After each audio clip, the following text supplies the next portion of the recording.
This is an ABC podcast. Hey, Carl, I just need to go talk to the sound engineer for a second. Just hang tight here in the studio while I step out, okay? Okay. Oh man, I just cannot get this booger to move. Well, it doesn't look like anyone's around, so let's go digging for some nose gold. Oh, it's really jammed up there. Oh, I feel it. There it is. Now for the flick. Whew, that's better. Nice work, Carly boy. You're all alone here in the studio, so no one saw the deed. Carl, that is disgusting. Whoa, Molly, where are you? I'm right here behind the glass in the production room looking into the studio. I was knocking a moment ago for you to let me in, but then you just started talking to yourself and... Dude, I saw you pick and flick that mega booger. Hang on, I'm coming in.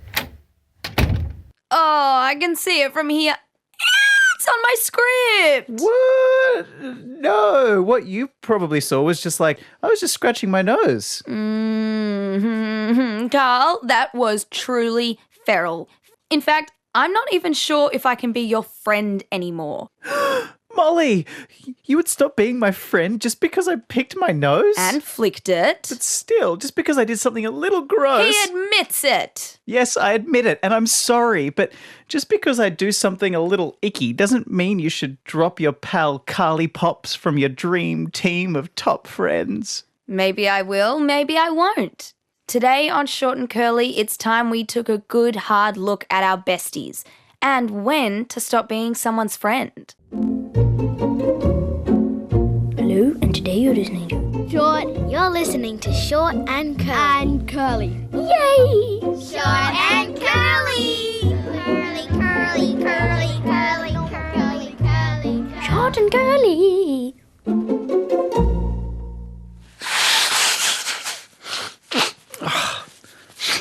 Thank you for using a tissue. Because I'm a good friend. Okay, to get our brains, but not our boogers, loosened up for today's curly conundrums, let's begin with a quick thinking question. Cool. Yeah, what should we think about first? How's about, should I ditch Carl as a friend because he did something really gross? Oh boy. Is it ever okay to stop being friends with someone because they pick their nose? Occasionally. Or fart, or chew really loudly, or accidentally burp on you? Ooh, who would do that? Feel free to pause the show to chat about this one or think it over yourself. And the question is, what are some things that your friends do that you only put up with because they're your friends? Hit pause now.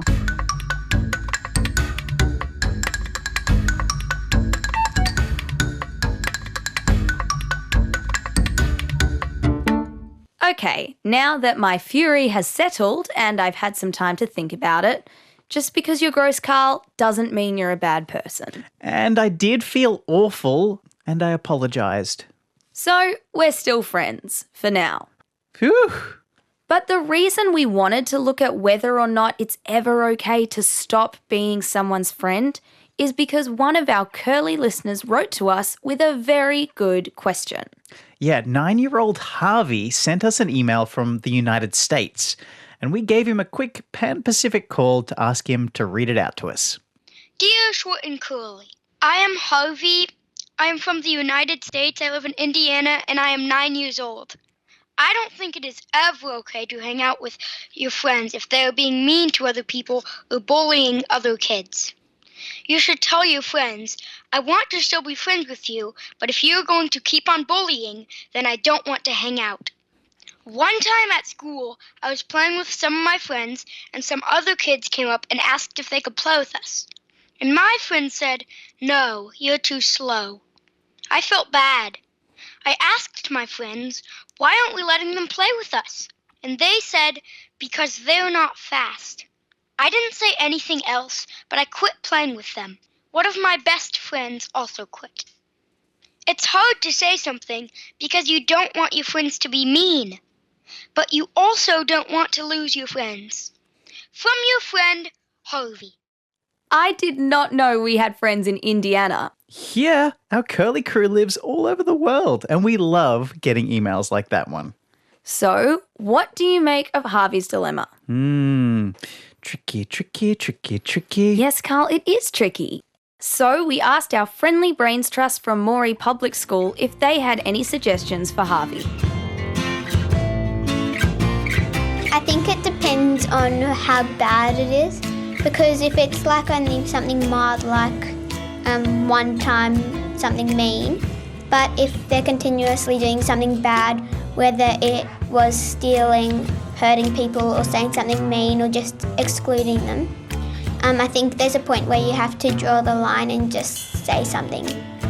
He should probably hang around different people, because I find if you hang around the wrong sort of people, you sort of turn into them. I think he chose the right idea to just leave the group. And I think if it keeps going, then he should, and if he hasn't already, tell someone, because if it gets out of hand, then it could lead to worse things. Thought he could have made a different group of friends before he left to, so he had somebody to play with when he didn't have one set of friends to play with. If you actually tell them what they're doing, because they might not even realise that they're being mean, they could actually have some perspective and look at themselves from another person's point of view and try and fix that.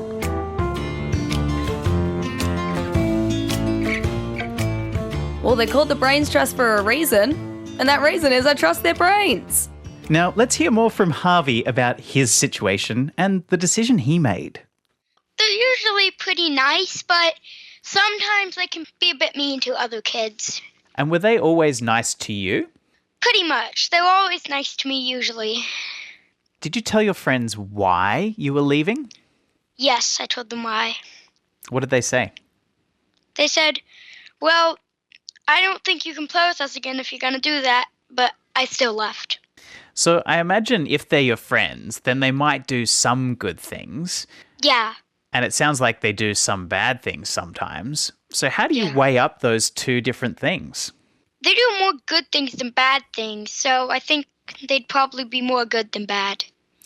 Do you have any other advice for other kids if their friend is being mean or doing something bad? If they are doing, being mean or doing something bad, you should see how they react if, you leave, or, talk to them about it sometime. Not just, be quiet and just say, I don't think you're doing the right thing, but, be clear and, use, details about what they're doing and, the things they're doing wrong. Are you still friends with them now? Not really. I mean, I talk to them sometimes at lunch, but not really. So Harvey was trying to weigh up the good and bad things in his friends when he made the decision to unfriend them. But it's so difficult trying to weigh these kinds of things up. Well, who better to help us with some of that weighing than Matt Scales of Justice Beard from the Ethics Centre? Hey, Scales of Justice. Hello. Matt, we've been talking about Harvey, who wrote to us because he thought his friends were being mean for not letting another person play with them. What does that say about them as people? Actually, we might not be able to say very much about them as people just on this one example, because we don't know anything more about them. Yeah, that's true. We just have this one story. Even more generally, it's a bit risky to use one-off situations to decide what someone is like as a person. We can all think of times when we haven't been the best version of ourselves. We might have been a bit grumpy or tired, or maybe we were just being selfish. That doesn't straight away mean that you're a bad person. What we need to work out is whether the mean things Harvey's friends did on that occasion are a reflection of their character, who they are deep down inside. But what if they didn't feel bad about what they did? Would that be a sign that they were a bad person? It might, but it might also mean that they're still on a journey to becoming the best person they can be. The world isn't split into good people and bad people. Most of us are somewhere in between, and our job is to encourage the good things people do and try to discourage the bad things. So does that mean sometimes we should stay friends with someone who did the wrong thing just so we can help them become a better person? It might. Part of being a friend is wanting what's best for the other person, and that includes wanting them to be better. Think about it in reverse. If we did something wrong, how would we want our friends to react? Would we want them to ditch us or to help us improve? If I'm ever behaving as gross as Carl, you guys feel free to ditch me. Honestly, kill me. Well, the thought has crossed my mind. But when we think about Harvey's dilemma, he tried to help his friends see that they were being mean, but he didn't think they were going to change. And that's a really tricky situation to be in. On one hand, liking a person doesn't mean we have to like everything they do. But on the other hand, being friends with someone kind of suggests that you support their behaviour. So the question for Harvey might be, is there a way to make it clear that he doesn't like what his friends are doing without ending the friendship? Something like what he did, refusing to play with them for as long as they're excluding other people, seems like a really clever option to try. Thank you, Matt Scales of Justice Beard, my dear old friend. Who said we were pals? Picking your nose is one thing, but flicking it around the studio and sticking it onto someone else's script? So we're not friends? I'm just kidding. You're all right, even if you're a little bit disgusting. Just try to have tissues on you next time. Okay, thanks, buddy.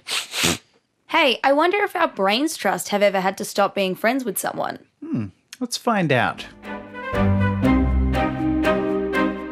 I had this friend and I got this award halfway through the year, and I think they might have gotten jealous because they kind of just started being mean to me. So in the end, I just stopped playing with her because I wasn't happy with it, and I found another group of friends to play with. I'd been friends with this person, for 2 or 3 years, but then we were in different classes and she sort of started hanging around the wrong sort of people, so we just weren't really friends anymore.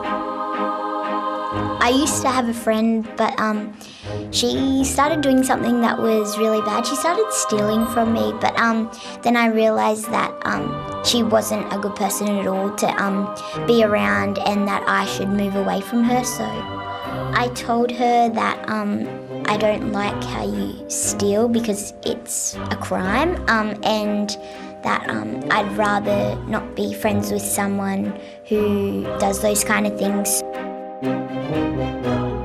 You've got to think long term as well with your friends, because as you know, if they are talking behind your back, you have to think, well, is this really a good idea? Do I really want to hang out with this person who is talking behind my back meanly? And then you also have to take into account, well, we've been friends for a long time, we're really close, and I do like her as a friend, and I think she likes me. So it would have to be a tough choice, but short term you can always have those little fights and lose your friend for a little while.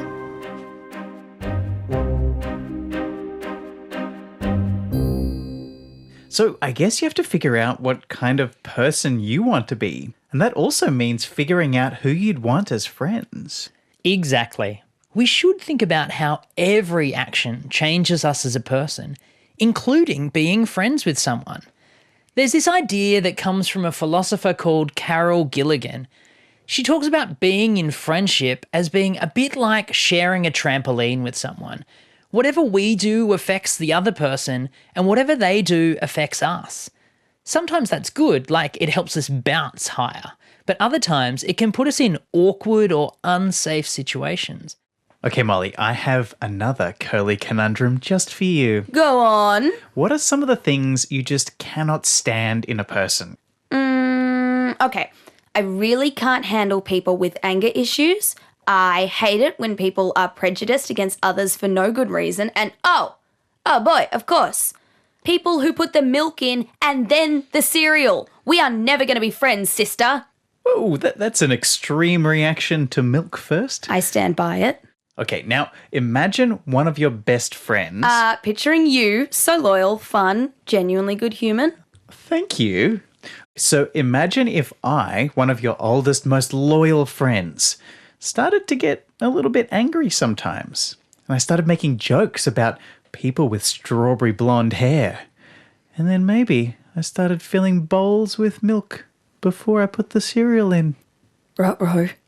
Would you stop being friends with me? Well, honestly, I would probably distance myself and let things fizzle out. Wait, you didn't answer my call the other day. Was that because you're starting to let things fizzle? No, this is a hypothetical conversation we're having right now. I didn't answer the phone because I was on the toilet, okay? My point is, I have my limits, even with a bestie. Now it's time for you to weigh up your answer to our final thinking question. This is one of those ones I like to call a flipper because we're flipping the question to be all about you. And the question is, if your friends saw you do something mean, unkind, or really selfish, what do you think they should do about it? Hit pause now.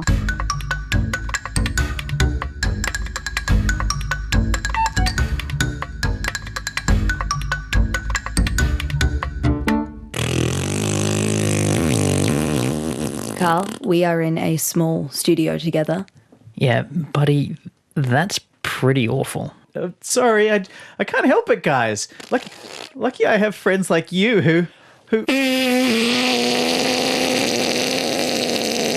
put up with all my minor failings. Oh, there is nothing minor about that, champ. Well, actually, Harvey has some advice for you about my disgusting grossness, Molly. If Carl is being really, really gross, then Molly should ask him if he's doing it on purpose or an accident. And if he's doing it on purpose, then she should talk to him about it. But if he's just doing it on accident, then she should just say, can you try not to be as gross? Carl, are these on purpose? No, they're all accidents. Well, can you please try to not be as gross? I promise to try. Matt, I think it's time for us to leave this very small studio space full of Carl stank. Please, I've been holding my breath for the last 5 minutes. Wait, can I come with you? Stay here, Carl. Oh, Carl, even the bestest of friends still don't have to agree on everything. And at the moment, I'm finding your odour very disagreeable. Come on, Molly. Sometimes the best thing a friend can do is leave their friend alone for a little while. Plus, I can't breathe. So we are still friends. Bye, Carl. Whew, and now that I'm alone...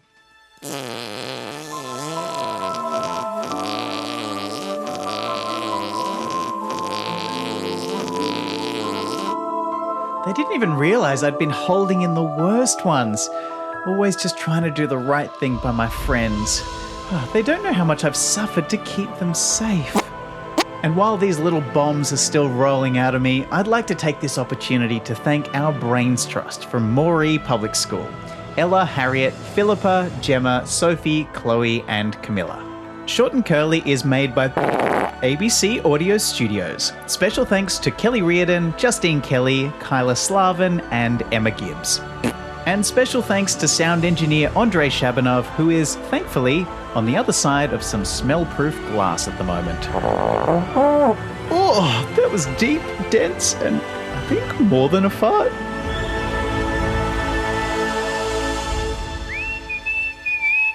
Thank you, Harvey, for writing to us with your ethical dilemma. We get lots of great messages from our excellent Short and Curly crew of listeners. We can't make shows about all of them, but we do enjoy reading them. So keep them coming. If you have a story to tell us from your life which raises some curly ethical questions, then write to us. Just search for the Short and Curly website and click the Contact Us button at the top of our homepage. Oh look, here's one now from listener Carl. He says, can you finish up? It's time to get lunch now. Carl, this is not for you. This is for the listeners. This has been an ABC podcast. Check out the ABC Kids Listen app. It's full of educational and entertaining audio programs.